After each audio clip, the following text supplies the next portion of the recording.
What's up, guys? Welcome to another episode of Foundations, where today I'm going to be showing you how we calculate the values on all of our properties in virtual markets so we can make sure we sell them for more money. Let's go.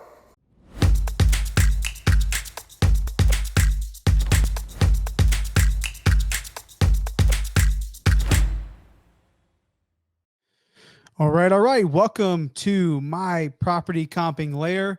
We are in my office, and this is where all the deals go down. This is where I look at every single one of the opportunities for my business. I'm excited to share with you guys how we break those down in virtual markets. So we use two different tools, guys. I normally start with the first one. It's Zillow, one that we all have access to. I'm going to share my screen so you guys can see exactly what I see and how I go about doing this. I actually already have a test property up, so it should be easy for us to just pull it up and rock and roll. So, guys, again, first thing I do is I go to Zillow.com. Let's just say, for example, this was the property. Okay. This particular property is in Apopka, Florida. So, if you guys who don't know, this is right outside of Orlando. This is going to be the one for our example, 930 Lake Doe Boulevard. Okay. So, when I go to pull a property, typically what I do is if one of my VAs asks me, hey, Matt, how do you calculate the value of this? Or if I'm trying to train a VA, I start with one simple step. I take that property, put it into Zillow, right? And when I search it in Zillow, it creates this cool thing behind the page. You see this right here, like the map view.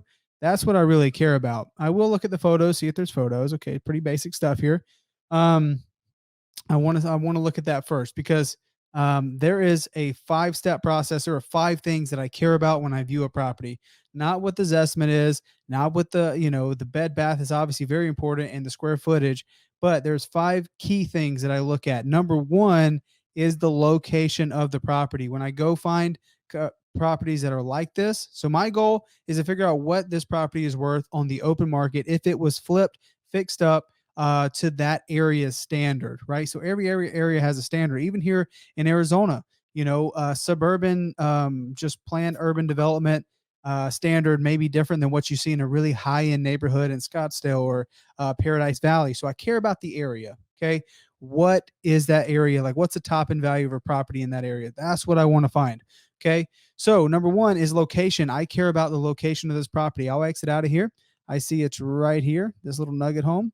Okay, I can zoom out just a little bit, and I probably want to find homes that are within the same area. You guys can see where this little neighborhood of homes isn't connected to anything else, right? There's like these little lakes in between, but this is its own little nugget of homes. So when I pull comps, I don't want to pull something across the freeway. I don't want to pull something in a different neighborhood. This could be gated. I don't know.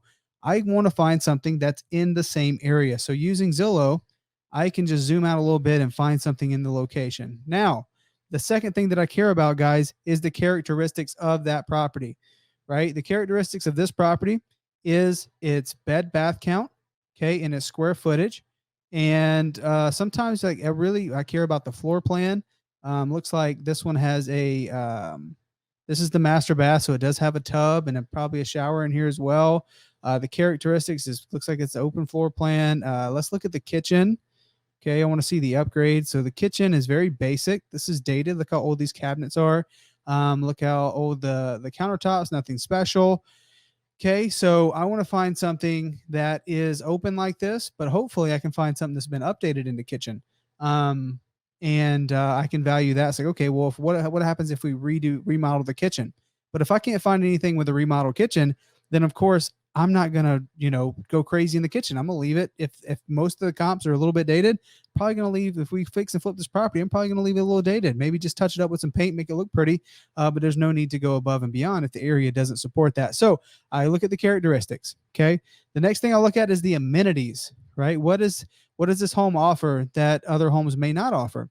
So if I can't tell on Zillow, I'll zoom in a little bit. This property doesn't have a pool. So if the property does have a pool, that's a big game changer. Probably anywhere from $10,000 to $20,000 price difference in a property that does or doesn't. So if you're pulling comps on a property, you also want to take note if it has a pool or not. And then any other special amenities that the property may have, like if there's a casita or there's a separate living area, is there a detached garage, any of that stuff I will find here when I'm looking at the comps. The next thing, of course, is the condition of the property. I can see this one's in pretty decent condition. If I would compare the notes of my agents to say, hey, what is the overall condition? What is, what does that look like if there's no photos?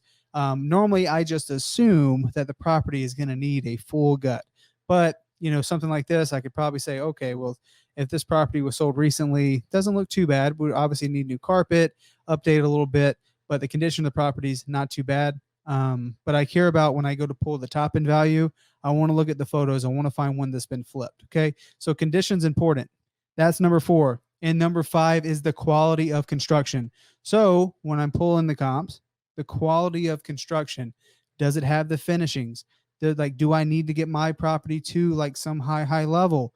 Or again, like I was saying in the kitchen, if it's not necessary, then I won't go crazy in the kitchen. I won't put granite countertops. It's the area. No one has any granite countertops. Everything's laminate. So I care about the quality of the construction. What is in these properties that are selling on the open market for retail and top end value? Okay. So that's the 5 things: location, characteristics, amenities, condition, and quality. Okay. 5 things, guys. That's what you need to think about when you're comping properties. So now that I understand what our property looks like, its characteristics, its location, all those things that I told you to look for, I will now pull the comps for this nugget of homes. Right? I call it a nugget. So our subject has 1,800 square feet. It's a 4-bed, 2-bath. So we can really only base value on sold properties. But right now the market's so crazy, these properties are moving really quick. I may look at the active market just to see what's happening on the active market. This looks like could be a good comp for our property. It's a 4-2, similar characteristics. It does have granite countertop, so okay, the area would support that. The cabinets look newer. They're more finished, so okay, that looks good. And this property does have a pool, so I'd probably make a $20,000 adjustment on the price and say, okay, 320 was where you'd want to be if you fixed it up. This is a new countertops in the bathroom, new countertops in the kitchen, update the kitchen, obviously new flooring, to get it to about a 320 standard. Okay, so Zillow says 390. If I do that, based on what this property is listed for, looks like it would support maybe around 320. Let me see how long this property's been listed. See if I can get that here. I'm probably missing it, but typically I'll also look at, when a property has been listed for sale, how long it's been on the open market. So I can see like, okay, is this something brand new? Is this something, okay, looks like last check, last date it was updated not too long ago. That was today. Okay, on the time for Zillow for 1 day. So this is brand new listing. Already has a bunch of views, a lot of saves. So this property is going to go quick. But this is for sale. Let me see what's been sold as well. This is where I really get the value of the property. Okay, so I will go home type here on Zillow. I'll go more. Let me find something that sold in the last 90 days, last 3 months. If the area supports it, if I got to, I'd much rather go back a little bit further in time, maybe to 3 to 6 months before going wider in my parameter. Okay, so 90 days back here, proper home type. I obviously just want to keep it with similar homes. Okay, I hit done. So 3-2, smaller. I want to find something that has maybe 16 to 1,800 square feet. So here's a 3-2. Here's a 3-2. I want to look at what the top end value supports in this little area. So maybe I'll zoom out a little bit more. Here's a 305. Let me see what this 305 looks like. It's smaller than our subject by about 250 square feet. The bedroom bathroom count is comparable. If I make an adjustment, guys, on square footage, meaning that I give my property more value because my property is bigger, I won't give my property more value because it has an extra bedroom from a 3 to a 4. Now, of course, guys, if my characteristics of my property was a 2-bed, 1-bath, I would only want to compare it to a 2-bed, 1-bath. But a standard single family home has 3 beds and 2 baths. So if my subject has 4 beds and 2 baths, it's not that big of a difference. Okay. But if it was a 2-1 or a 2-2, that would be a really big difference because we need that 3rd bedroom to compare it with other homes that have 3 bedrooms. Okay. So 3-2, 1,572 square feet. The characteristics are, let's see if we have any photos of this particular property. Is there really just one photo? Well, just that one photo. I'm assuming it looks like it was flipped. They painted the doors. This is a trendy color. I'm assuming this property was probably bought and flipped. Let's see. I can typically see the sale date. Okay.